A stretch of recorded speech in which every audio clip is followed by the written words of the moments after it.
Недалеко от села Шумхай, Заречное под Акмесджитом, разрушается старое мусульманское кладбище. Оно никак не обозначено и не огорожено, хотя насчитывает десятки могил. В этой поляне, недалеко от Аянского водохранилища, на первый взгляд ничего не выдает мусульманского кладбища. Но если подойти поближе, то можно обнаружить, что каменные столбики, виднеющиеся в траве, на самом деле башташи, мусульманские надгробия. Среди надгробий есть просто камни без опознавательных знаков, а есть башташи с хорошо сохранившейся арабской вязью, узорами и навершиями.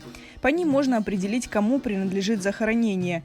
Например, надпись на этом камне, по информации историка Эдема Велиляева, гласит «Гульсум Шериф бинт Мухаммед, Рухуна эль-Фатиха».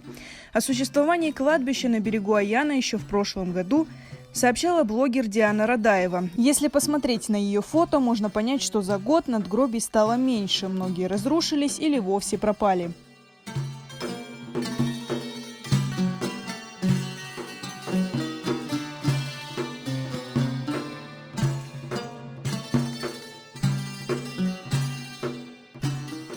Еще тогда звучали предложения провести здесь субботник и облагородить территорию, но ничего сделано не было. В Духовном управлении мусульман Крыма нам сообщили, что муфтият обратился в администрацию Симферопольского района для уточнения границ данного участка. После проведения технических работ в Духовном управлении планируют инициировать вопрос о признании специального статуса этого места.